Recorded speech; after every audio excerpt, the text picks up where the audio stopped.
Hi, everyone. This is Gary Berman, host of the Cyber Hero Adventure Show. In our continuing effort to shine the light on the unsung cyber heroes who toil in anonymity to keep us safe at work, at home, at school, I'm really excited to have a very special topic and an even more special guest to elaborate on the critical aspects of healthcare and cybersecurity. And all of our audience is well aware of the magnitude of the problem, the ransomware attacks, and this actually ends up being a matter of life and death, and therefore is incredibly important. And to discuss that today, I'd like to welcome Andy Fixler. Hi, Andy. Welcome to the show. Hi, thanks so much for having me. Yeah, indeed. And you are really an amazing sort of guest for us because you actually roll up your sleeves and get into the granular aspects of some of the biggest problems, geopolitical issues, and things like that. You see our audience on the bottom, some of Annie's background. And this is only a small piece of what she actually works on behalf of the Foundation for the Defense of Democracy. So, Annie, it's so great to have you here. Thanks so much. It's really a pleasure to speak with you. Indeed. And so maybe you can just sort of talk to us a little bit about the mission of FDD and your role in it. Sure thing. FDD, Foundation for Defense of Democracies, is a think tank. We're a nonpartisan, nonprofit institution. We do research on national security and foreign policy. I specifically work on our on Cyber and Technology Innovation. So we are sort of the cyber policy and cybersecurity shop within FDD. We're not FDD's own cybersecurity team. We are lucky to have colleagues who do FDD's cybersecurity, but we look at cybersecurity issues for the nation, cyber policy issues across the nation, and how the United States and its allies work together on these issues. Indeed. And our audience is familiar with Admiral Mark Montgomery. We've had him on the show several times, and Dr. Georgiana Shea. Most recently, I had the privilege of attending the release of a report that was issued to the White House regarding the nexus of cyber and physical resilience. And I really just want to applaud everyone over at fdd.org, and we want to shine the light on the important work that you're doing. And so, to begin to do that, the report, Healthcare Cybersecurity Needs a Checkup, I thought that was a very, relevant and clever title. How did you and your colleagues come up with that? Right. I mean, look, cyber security issues can be down. We launched CSC 2.0 in collaboration with the other commissioners, and it has been CSC 2.0 has been tackling a number of issues that the commission highlighted that it didn't have a chance to address during its tenure because it only existed for a couple of years. And critical infrastructure security, and particularly the public-private collaboration around critical infrastructure security, has been a major focus of CSC 2.0. And healthcare felt like a desperately underappreciated problem. I mean, I think the headlines reveal how often hospitals suffer ransomware attacks, but there didn't seem to be enough attention on how do we fix this problem. Like, letting this continue to fester is unacceptable. So what can we do to improve cybersecurity health of the healthcare and public health sector? Indeed. And, one of the, just to put a sort of bookend on the CFC, one of the great things about that work is the accountability attached to it, and you just very quickly, but I think it's a very important point to say, like, 70% or so of the recommendations were followed up on. And I know there was follow-up sort of self-accountability associated with it, which is not something you typically see in government. Yeah, I think it was sort of in the legislation that created the commission and that extended the commission for an extra year. There was sort of one line in the legislation that sort of said, and annually assess the implementation. And that those couple words have meant a lot of have been important to CSE and to important particularly to the leadership, to make sure Right. that this is not a report that sits on a shelf and that we throw recommendations out into the world, that we actually follow up and make sure they're happening. And even understanding that the passage of a piece of legislation even isn't the end of that recommendation. You have to actually see that recommendation implemented. Yeah, I know. I mean, so thank you for elaborating on that for sure. So let's dive in now, to the report, and here are some data points, basically highlighting the problem. What would you like to elaborate on here? Sure. So when we began looking at the problem, we sort of saw two sides of it. There's the breach problem and there's the ransomware problem, and they are connected, but they're a little bit different. So the healthcare sector has had cyber attacks, has been facing cyber attacks for many, many years because there's a lot of really valuable data that healthcare providers hold. So there's a statistic that a single medical record can be worth as much as $1,000 on the dark web as compared to your credit card information, because your credit card information you can change, your medical record you can't. And so there's Right. a lot of fraud opportunities that can occur as a result of an attacker having that data that they can't really achieve with just a credit card. So a single medical record is very valuable. So attackers have been going after healthcare providers for many years to get that data. The new thing in the past couple of years, and particularly since COVID, has been the explosion of ransomware. And that may give attackers access to those valuable medical record data and PII and that sort of piece of it. But the issue that we're particularly concerned about is ransomware, because data breaches can be costly and very bad for both the hospital and the individuals affected. Ransomware affects patients and the region more broadly than just, and can have sort of lasting and cascading impacts. So that's why we sort of Indeed. started to look at ransomware in particular as it relates to the healthcare sector. If you just sort of think about it from a human being standpoint, it's hard for me to get my head around, like these criminals. I understand the motivation for money, but like what is the, what is the evil aspect, of going after, people who are already, in the hospital or, part of the medical system suffering. I mean, like what I don't is know. that, or what? I think that ransomware cyber criminals that go after hospitals are some of the lowest of the low. And because they are targeting hospitals because they know that hospitals are likely to pay, because hospitals need access to their systems and they can't go without access or patient lives are at stake. So hospitals are likely to pay. So they're going after them for that reason. And then we get into double extortion, where the attacker isn't just ransoming your data back so that you can get access back to your system, but is saying, pay me or I will release the data, right? And so then there's that piece of it. And then most recently, there's sort of a third level of extortion that's been happening, where criminals are actually calling patients or threatening the patients themselves to put pressure on the hospitals to pay. It's gross. I don't know. It's just sort of the lowest of the low kind of activity. These are scummy Yeah. type people. Yeah, for real. So, okay. Well, luckily we have a lot of great defenders. So let's delve further into the report here. Maybe you can share with our audience a little bit more about the impact. Yeah. So oftentimes when we talk about ransomware for companies, we're talking about the impact on their operations, right? And so you can't get into your business system. When we talk about hospitals or healthcare providers more generally, the impact is not just on whether a doctor's office can see their appointments. It is also about do they have access to your medical history? So if a patient is coming to a doctor, does the doctor have a record of the medications you're on? Does the doctor have a record of what your blood type is? And if they don't have that, that can be very challenging, right? How are they going to treat you if they don't know this information?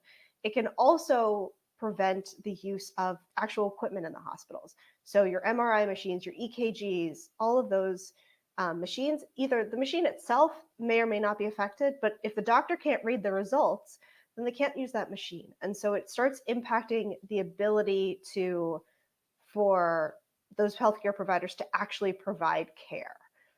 So it affects all of the different kinds of systems, and many of those systems are interconnected, and many of those systems are not segmented the way we might want them to be, because the ease of moving information in a hospital is that's a high priority, because they need to get results quickly, they need to get information to doctors and nurses quickly, and so the priority around segmentation of networks has been deprioritized, and that makes it easier for attackers to move within a system.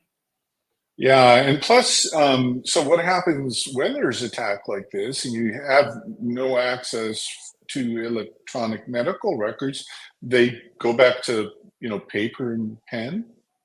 Yeah, oftentimes yes, and look, that's less than ideal for sure, but it's still, you can still do some level of care at that level.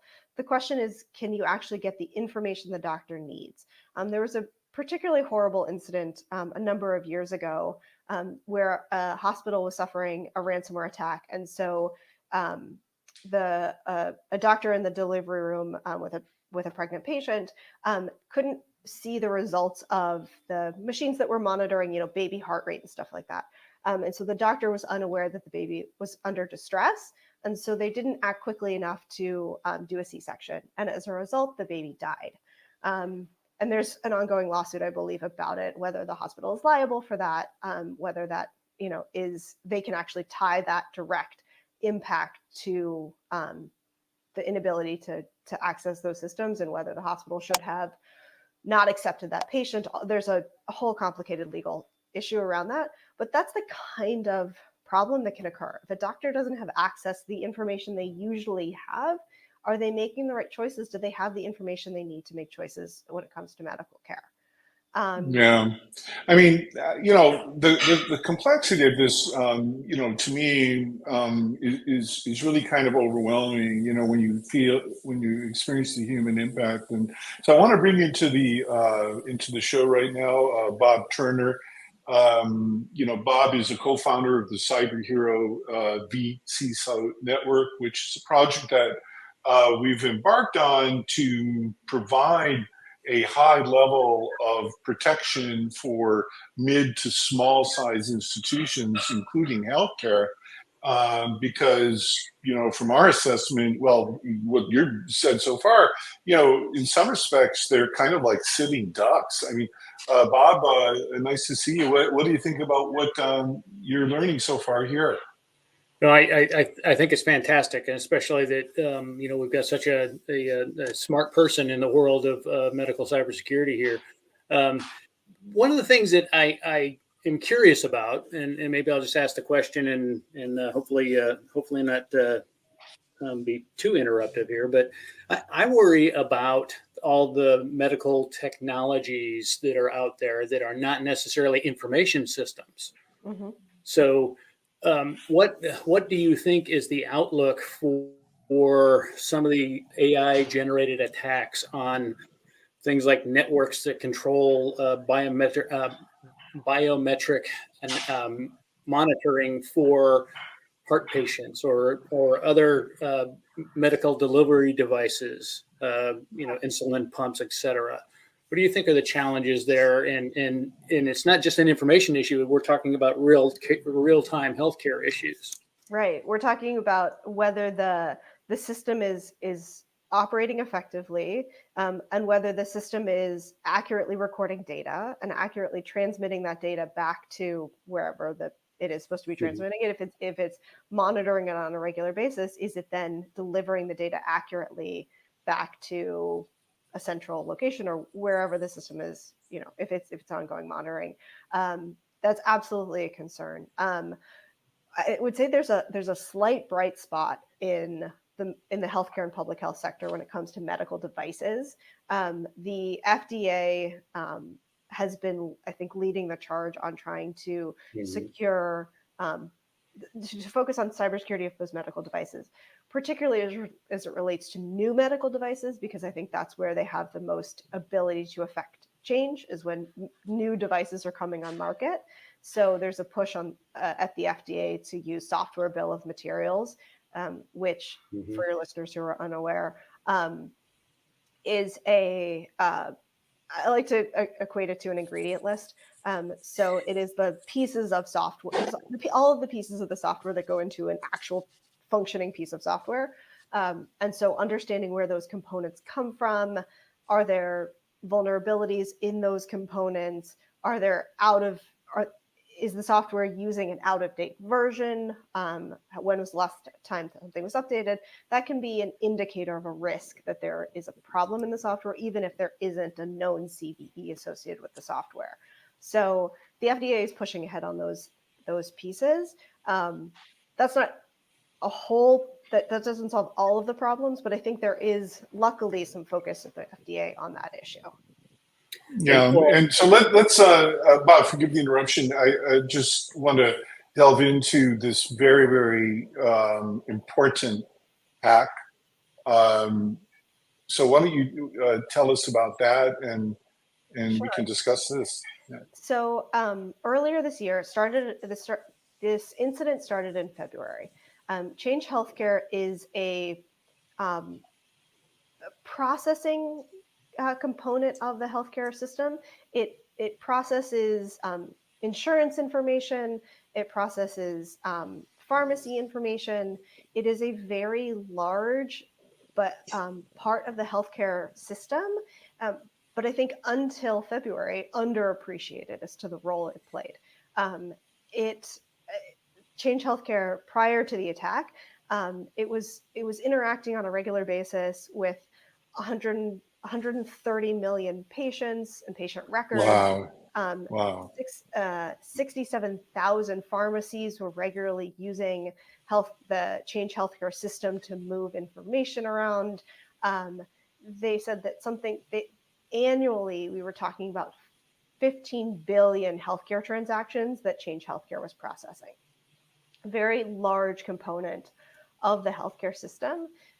It is owned by United Health Group, which I think everyone understood is a very large player in healthcare. It's a very large insurance company, has a number of subsidiaries, but specifically the role of Change Healthcare, I think, was underappreciated until February, when they suffered a ransomware attack and they shut down systems and they disconnected systems. And all of a sudden, all of the hospitals and pharmacies that had regularly used Change Healthcare to check on pre-authorizations or determine how much a patient was needed to pay out of pocket and what was covered by insurance, all of a sudden, all of that information exchange stopped. And hospitals and healthcare providers and pharmacies were directly impacted, even though none of them had suffered a ransomware attack. It was in Change Healthcare systems. You saw something like 90% of hospitals had a financial impact as a result because they couldn't reach out to the insurance companies and get billing information. There were prescription delays at many of the pharmacies.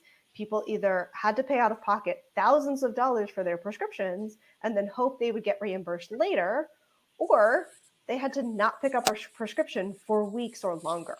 So there was a huge impact. And we're now in June, and I think I would say that there's still cascading impacts. I don't think we're fully healed from that attack. Wow. So Bob, we're going to get to some great recommendations, in a moment. But based on your experience, how do we protect ourselves? I think the liberal application of common sense is what is necessary in a lot of these areas. And healthcare is sort of a specific area, but the same rules do apply. I mean, you have to understand the technologies that are out there. So that's kind of why I asked the question about the monitoring technologies that are out there, because they're not normally considered as part of the healthcare information system. They're like OT, operational technology. which requires some very specific controls in order to protect those machines. So isolation of those machines inside of a clinical healthcare practice is really important. And how you do that, and again, liberal application of common sense. Are they isolated in a different segment of a firewall? Are they, protected physically from alteration? And keeping an understanding of that technology, how well it's working, if there's any other issues involved, including, as you discussed, the understanding the code that is inside of them, and being able to detect anomalies quickly. Bob, forgive the interruption. I just want to build on something that just crossed my old age brain here, which is, I wonder if the initial attack vector is just someone clicking on the wrong link. That is a common attack vector, but when we're talking about in the healthcare environment, the getting to the outside and getting out of the clinical systems that are there, that's where the challenge is. Inside of a closed loop environment where research is going on and patient care is going on, usually not that big of a problem. But we're also talking about that the urge to click, and I don't know what it is about humans, but we see a link and we must find out what is behind that link, and that's where we have to be very careful. So again, the health information security awareness training is got to be there to prevent that one particular attack vector, but that doesn't always work in some of the more sophisticated attacks like a ransomware attack. Yeah, and for Andy's next slide, rural hospitals. We were saying earlier, mid to small size operations. So, what are your thoughts about that, Andy? Sure. Before jumping into specific the challenges facing rural, I did want to pull on the thread that you had mentioned, sort of with that the common sense piece of the question and those basic cyber hygiene level protections. Yes, attackers can be much more sophisticated and go after lots of different paths. But I guess the basic advice would be make sure you're not the lowest hanging fruit. So make sure that you're not the easiest person to attack. Hackers are also lazy. If they can hit someone else for a lot less effort, they're going to go somewhere else. The Change Healthcare, the attack vector they actually got in, it appears, is a web-facing portal that didn't have multi-factor authentication on it, even though United Health Group's policy is that all of those portals should have had multi-factor authentication on them, but they didn't. They had bought Change Healthcare about a year or two prior, and they just hadn't gotten around to fixing everything yet. That's frustrating, to say the least. Going back to the rural hospitals, our concern specifically around rural hospitals is the way that ransomware can delay patient care. So in a large city, when if one hospital suffers a ransomware attack, it is very problematic for the city in general because of diversion of ambulances, diversion of care. It can slow down patient care. It can cause longer wait times. Patients can get frustrated with the amount of wait time and leave without being seen. All of that can degrade patient outcomes. Rural hospitals, our concern is that there isn't a place to divert ambulances as easily, right? Many rural hospitals are what are called critical access hospitals, which means that they have 25 beds or fewer. They're 24-hour, 24/7 facilities, but they are 35 miles or more away from another facility. So if they can't care for patients, we're talking about, I don't know, a half an hour, an hour's worth of diversion of patients to other facilities. If you're talking about a really severe incident, stroke, heart attack, something where minutes matter, that diversion is really problematic. So that's why we're particularly concerned about cybersecurity of rural hospitals. And the other piece is that, as you said, rural hospitals are small. They often don't have necessary resources, they're often operating at a loss on an annual basis. So it's not just that they don't have much money, they actually have negative money, right? So they don't have the IT staff that they need. They don't have the security staff that they need.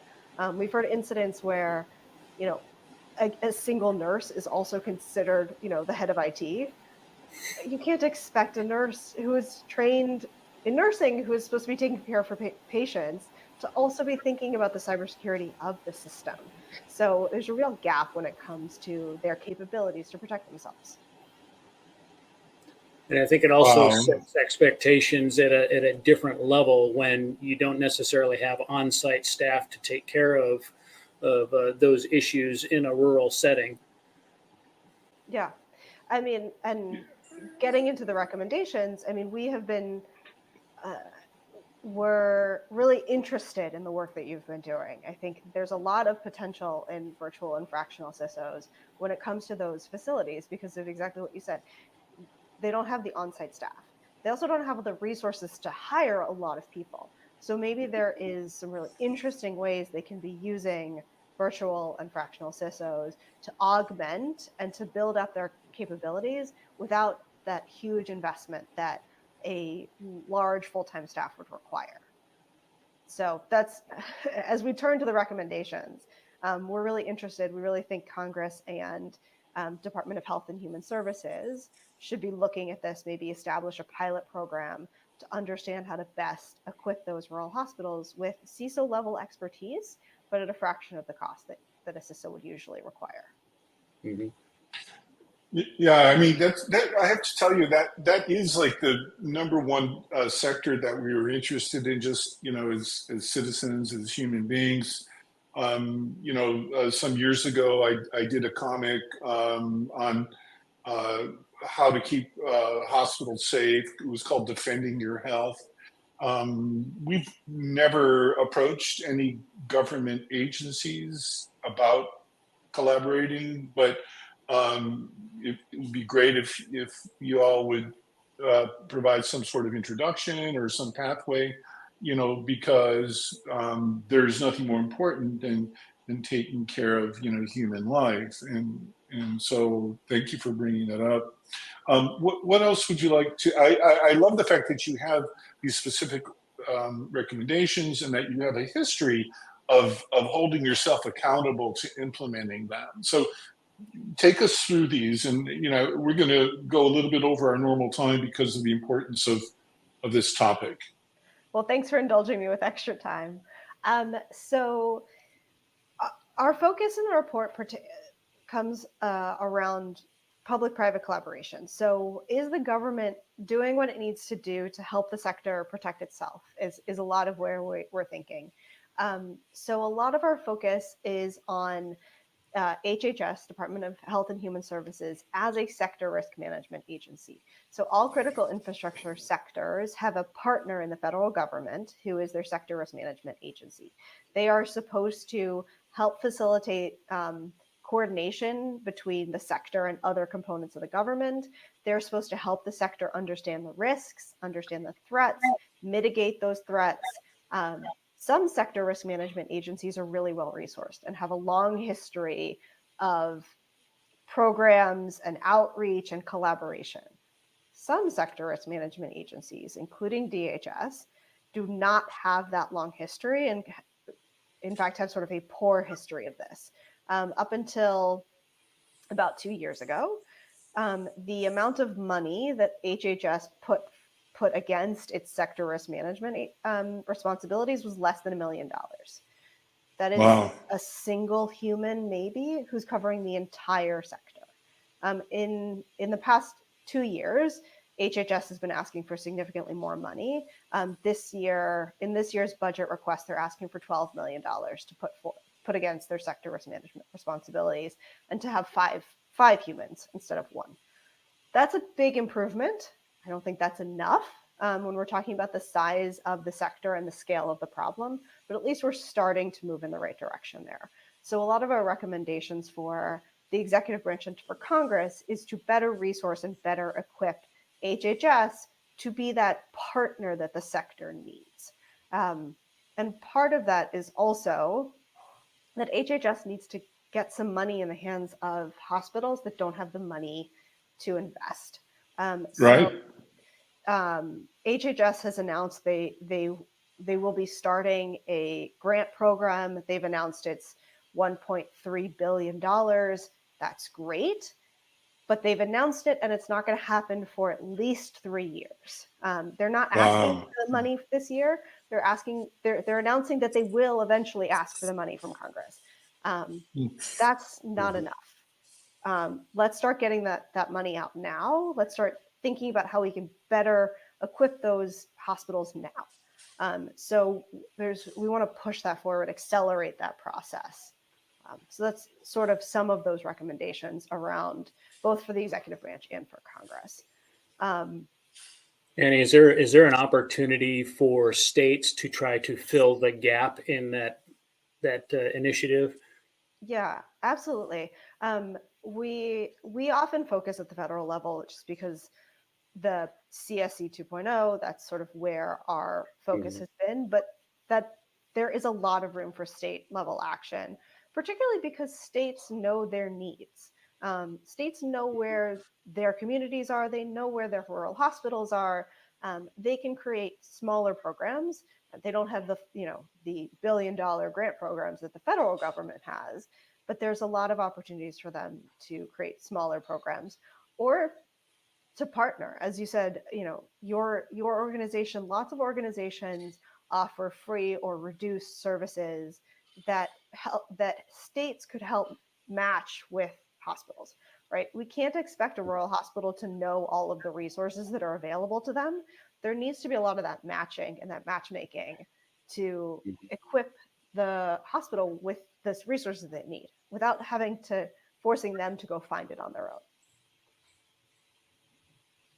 Well, Annie, on behalf of a grateful digital universe, thanks so much for who you are and for what you do, and most importantly, why you do it. And so we're going to pop up here the main FTD.org website where people can learn about the incredibly important and meaningful initiatives that FTD is undertaking. And you can go directly to this link here to get a copy of the actual report, and it's chock full of incredibly useful and relevant and important information. So, is there anything else, a final word, Annie, you want to cover that we have not? Sure. I guess a lot of our recommendations, as you can see, if there's a list of 13, 10 of them are really directed at the federal government. But at the end of the day, the industry also needs to take ownership of this. We are particularly concerned about rural hospitals that are under-resourced, but there are a lot of hospitals that do have the resources that they need. A lot of healthcare providers do have resources and they need to put it towards cybersecurity. It can't be a third tier priority. It needs to be the top tier priority. We're talking about patient health here. So there's just some investment that the sector also needs to undertake. Okay, well, on that note, again, thanks so much for taking the time to share your insights and for all the work that you and your colleagues at FDD do. And to our audience, thanks so much for who you are and for what you do and why you do it. If you want to learn more about the Cyber Hero vCISO network, you can just visit our website, which is right here. CHNVCISO.com. If you're a mid or small size organization within CISO's critical infrastructure sectors in general or in healthcare in particular, feel free to reach out to us. If you're a high-level CISO sort of person and want to get involved in what we're doing, same thing. So stay tuned for more.